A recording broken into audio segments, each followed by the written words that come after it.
Story, Tennessee Congressman Tim Burchett. There's a number of things we'd love to get to talk about, but obviously here, many people watching are still wondering about this story. The former speaker denies it. Where do you stand after listening to the speaker, and have you spoken to him since? No, I didn't even know he was there. Claudia from NPR is the lady who actually put it out. I never put it out. I've never tweeted about it. The press has asked me about it, and I've talked about it. But, at first he said he didn't see me. And then he said, well, it was a crowded hall. And then he said, well, maybe our elbows touched. And if you notice in the conversation, his voice gets higher and higher and higher as he goes. And so, it's just an unfortunate situation. We ought to be talking about the $33 trillion in debt, about our continued resolutions that he backed us up. Kevin, he worked on had our budget since January, and then he decided to take it up in September after we'd already taken off the month of August when September 30th was our deadline. Those are the things we ought to be talking about. But unfortunately, this event happened. The lady from NPR pretty well documented it, and she's talked about it on a lot of the national news. She saw it, and I felt it. And I turned around, and there was Kevin, and he has a history of this. He did this a couple of times to Adam Kinzinger. He wrote about it in his book. And it's just an unfortunate situation. Like I said, it's a sad asterisk on his career, at the end of his career. Well, hopefully with the Thanksgiving recess, I know everyone's spending some time apart from each other. We know how tensions can flare within family dinner tables. The GOP family clearly feeling some of that in Washington.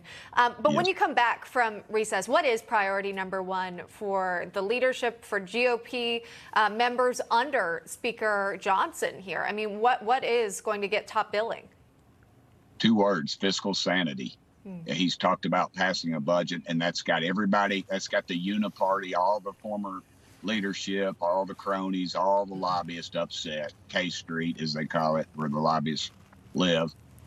He's talked about a budget because, ma'am, under a budget, every spending item will have to be discussed, and every implement of that will be discussed. So that means all the special interest, all the lobbyist needs, and all that will be brought out into the open. And the left and the right that's something they ought to agree on, is that we do need to pass a budget. We haven't passed a dadgum budget in Congress in 30 years. And we have a budget committee. Jody Arrington out of Texas is doing an excellent job. He has a budget he'd like to present. Former leadership in our party basically gave him a golf clap when he came before our conference.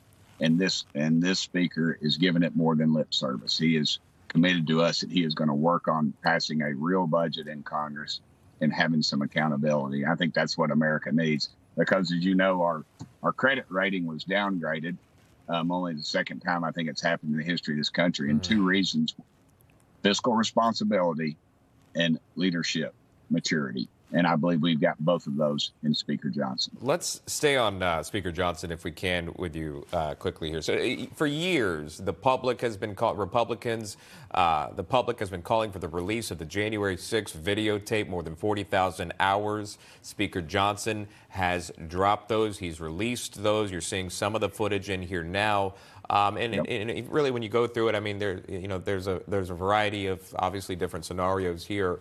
But again, you see, protesters in there, some of them peaceful, coming in, being escorted in there in this way. And again, we're talking tens of thousands of hours. So my question for you is this: what did you think about Speaker Johnson's his choice to release the video?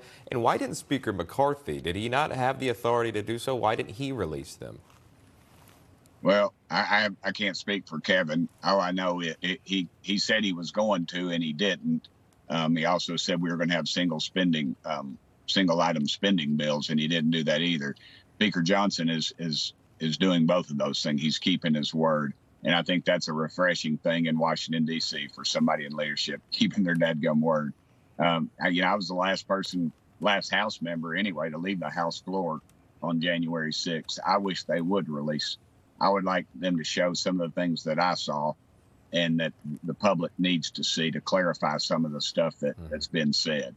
Yeah, because there were some people there that were criminals, but there were others, obviously, that weren't. And I think there's some big misconceptions there. Well, there has been a call reportedly for an investigation now that this footage has been announced to be released. Congressman Tim Burchett, we'll see where it goes, but we appreciate your time, Congressman. Good to see you. Hope y'all have a great Thanksgiving. Thank y'all so much. Sorry for the way I'm dressed. Been working on the farm. I'm taking my girls to Cracker Barrel. No, we appreciate the time. I love Cracker Barrel too, by the way. Best to your family. Yeah. Thank you. Yes, ma'am. Thank you.